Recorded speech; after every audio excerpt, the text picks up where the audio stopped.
Owning a Land Cruiser or really any dual cab, ute or four-wheel drive is absolutely amazing and great fun. But when you do load it up for a big trip or you fit a canopy to the back of your rig, you often find that your rear view mirror becomes completely useless. You effectively lose an integral part of your vehicle safety system, leaving you blind to what is happening directly behind you. But with a very simple DIY upgrade that is actually affordable, you not only restore that rear visibility, but you also gain the peace of mind of having a dash cam recording both to the front and the rear of your vehicle, protecting you while you're driving and when you're parked. What's up everyone, I'm Eamon and this is Bush Business. Today I'm going to be sharing with you my experience of owning and using this Wolfbox mirror camera for approximately 18 months. I'm also going to be showing you how to install this camera easily and quickly without any special tools or wiring on the 70 series Land Cruiser, so be sure to continue watching this video right to the end. Before we do get into it, please take a second to click on the subscribe and like button for me, as well as click on that notification bell, so you can stay up to date with more useful reviews and tutorials like this one. And just like all of my previous videos, this is not a sponsored review. I paid full price for this camera and I installed it myself. My thoughts are my own and are based purely on my personal experience with this unit. However, if you do wish to support the channel, you can check out the links in the description below to the camera and everything you need to install it. It costs you nothing extra, but it really helps me out in creating more content like this for you in the future. Let's now talk about the camera unit itself. Wolfbox has several models in their lineup, but generally speaking, we're looking at a clip-on touch display system that provides dual channel recording for both the front and the rear of your vehicle, and it clips on top of the factory mirror to look like a direct replacement. It's actually a very tidy unit. The specific camera we're going to be discussing today is designed to be a plug and play unit without any wiring or drilling. And for the 70 series, we're going to be utilizing the fuse taps and the existing rubber grommets in the vehicle, making it a very easy and clean install without anything complex or difficult. During the 18 months I've owned this camera, it has worked flawlessly, with the only difficulty being right at the start to find the correct fuses to tap into. But this is not going to be a problem for you, because I'm going to be showing you exactly what fuses you need to tap into later on in this video, and an alternative method that's even easier than that. The recording quality is fantastic for everything that I need it to do, but just like all technology, it does advance fairly quickly, with the latest models probably having even better resolution than this. One major concern people often have is the battery life and if it's going to kill your battery while you're parked, and I can confirm that this unit has had no negative impact on my car's battery. I do believe that there's an automatic shut-off when the camera senses low voltage to preserve the crank battery anyway, but I've never had any problems with the voltage dropping or the car not starting, even after leaving it parked for probably a month without starting it. The camera records to a micro SD card, which I think is probably standard for all dash cams these days, and it loops and overwrites footage so you never run out of space when you do need it. It does have some extra sensors in the camera itself that monitor impact and movement, which locks that specific footage in,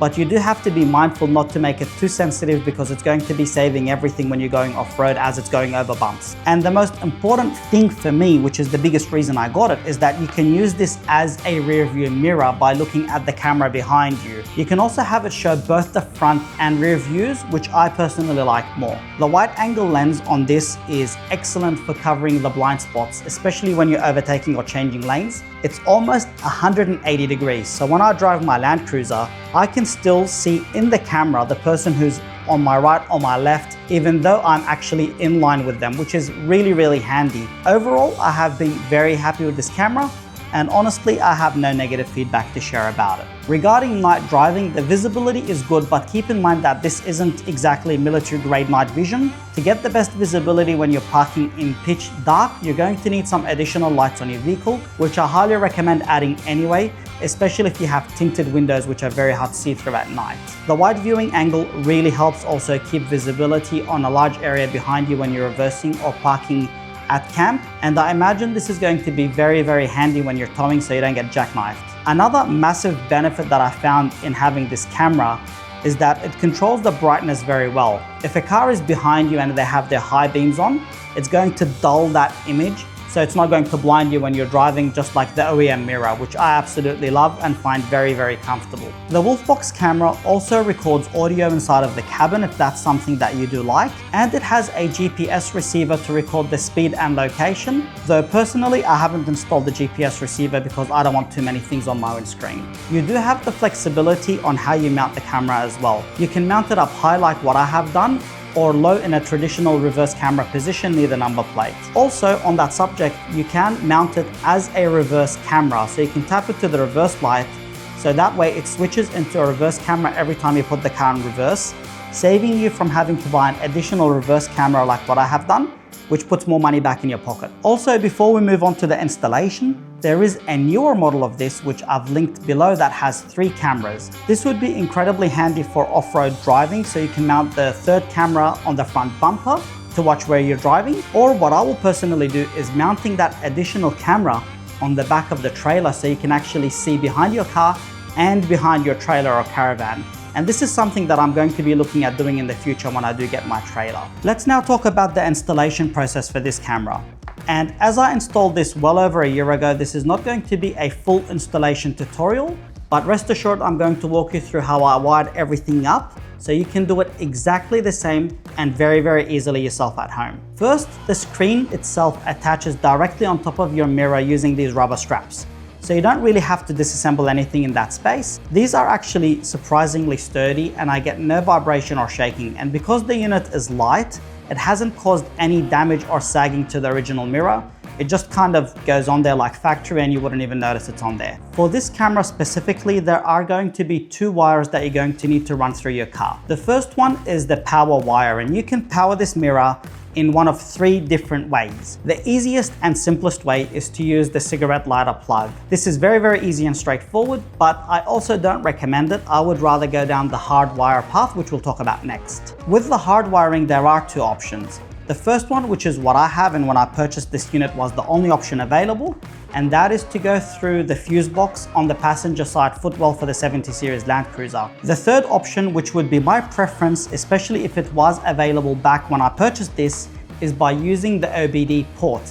And I have linked the OBD hardwire kit in the description below, which is a 100% plug and play solution. But for this particular camera, because the OBD option was not available when I purchased it, I ran the power cables from the mirror tucked up into the roof lining, down through the passenger side A-pillar plastic trim, and into the fuse box. To pick up the power, I used the appropriate fuse taps, and this is where it was really tricky finding the right fuses to use. On the screen right now for you is the diagram of the correct fuses to use. And this is going to be very important for you to reference to, as it's going to save you a lot of time and headache. So feel free to pause the video and take a screenshot or a photo of which fuses you're going to need to use. This is very important because the camera will switch from drive mode to park mode based on this input, and the online instructions are not accurate from what I have experienced. So make sure you use that diagram I'm sharing with you. The park mode is very important for you to use because if you have left your car on the side of the road and somebody has hit and run or tried to break into your car, at least you might capture some of that footage and helps you track it down, or at least helps for insurance purposes. The second wire is for the rear vision camera. And what I did is I ran it along the same path as the power cables, but when I got to the fuse box, I ran it along the floor sills all the way to the back behind the seats and out of the existing rear grommet out of the rear cab. From there, I ran the wire externally beneath my rooftop tent onto the upper part of the canopy to provide the highest viewing angle for maximum visibility. You can position the rear camera easily wherever you like. However, depending on the size of your canopy and the path that you choose to run your wiring, you might require a 4-pin extension wire like what I did. These are very cheap and easily purchased from Amazon in the links I provided you in the description below. It is worth mentioning, however, that if you do use an extension, you will need to waterproof that connection to avoid any errors or issues in heavy rain like what I have experienced. And from my personal experience, electrical heat shrink wrap over the connection works an absolute treat because it's going to stop the connector from vibrating loose and completely waterproofing it. And that is really how simple it is to install this camera onto your Land Cruiser. Please let me know in the comments below if you have enjoyed this video, and if you're using a different camera setup, I would love to know about it and your thoughts on it as well. Also, let me know if you have any questions about the install or the camera that I haven't covered in this video, or if you have any requests for future videos. Finally, Don't forget to click on that subscribe and like button for me, and be sure to check out the next video on the playlist for more reviews and Land Cruiser content. Thank you for watching, and catch you in the next video.